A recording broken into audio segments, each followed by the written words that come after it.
Prenons le premier pied de la chaise, prendre soin de soi physiquement.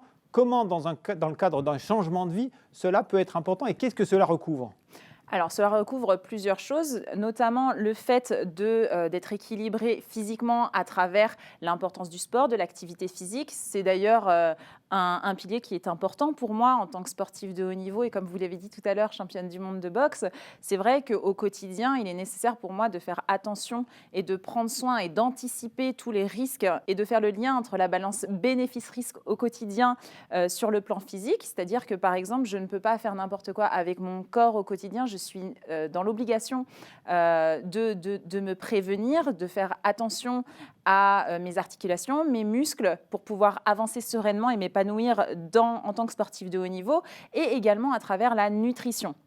Et d'ailleurs, sur ce point-là, il y a le docteur Gilbert Pérez, qui est spécialisé en physiologie, en nutrition à l'hôpital CHU de la Pitié-Salpêtrière à Paris, qui évoque ce sujet et qui prend comme exemple les troubles musculo-squelettiques, qui sont aujourd'hui les troubles qui impactent le plus notre quotidien en France, puisqu'il y a plus de 49% de personnes en France qui sont impactées par les troubles musculo-squelettiques, qui sont généralement dus à l'activité devant un ordinateur, au travail, le manque d'activité et donc l'impact de la sédentarité sur notre posture, sur notre équilibre, sur notre bien-être physique.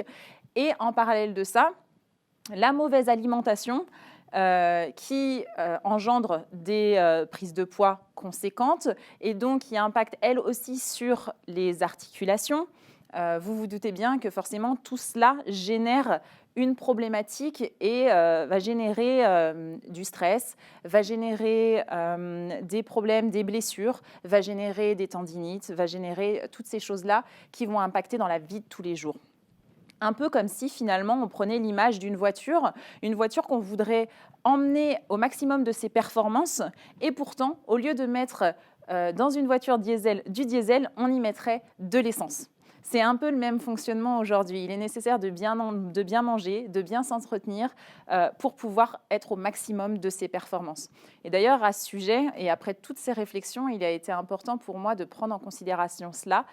Et c'est pourquoi j'ai choisi de développer un concept autour de l'alliance du bien-être du corps et de l'esprit pour permettre à chacune des personnes qui ont nécessité aujourd'hui de se remettre en forme physiquement, diététiquement, pour pouvoir avancer dans la vie de tous les jours. Ce que vous nous rappelez, Rim, en fait, c'est que notre corps est unique et qu'il faut en prendre soin, c'est bien ça ? Exactement. Très bien. Alors, Astrid, en tant qu'assureur, on imagine bien que la prévention, ça vous parle. Ah bah oui, ça nous parle, Hervé. C'est même essentiel. C'est une partie intégrante du métier de l'assureur. Comme le disait Rim, faut pas mettre de l'essence dans une voiture diesel. Bah, nous, la prévention, c'est le petit autocollant qui est sur le réservoir en disant attention, là, vous allez avoir un geste, un comportement qui ne va pas aller dans le sens du bien-être et de la santé. Alors, on a même une association qui est dédiée chez AXA, qui s'appelle AXA Prévention, et qui propose notamment sur son site internet, donc ouvert à tous, tout public, client, pas client, des tutos, des conférences, des articles sur des thèmes très concrets du quotidien, l'addiction au sucre, l'hyperconnexion, qui est un sujet clé, notamment chez les jeunes populations aujourd'hui. On a même aussi, dans cette approche d'AXA Prévention, des articles plus dédiés aux chefs d'entreprise, aux professions libérales. Rim parlait des troubles musculo-squelettiques. Effectivement, beaucoup d'articles sur ce sujet qui est au cœur de la prévention dans son activité professionnelle. Mais il y a aussi une autre dimension importante, c'est la gestion du stress pour les dirigeants et pour leurs salariés. Voilà, donc des dimensions qui sont clés pour se préserver et faire face éventuellement aux imprévus en bonne santé et sereinement. Et on ne le sait peut-être pas suffisamment. Pas toujours, non.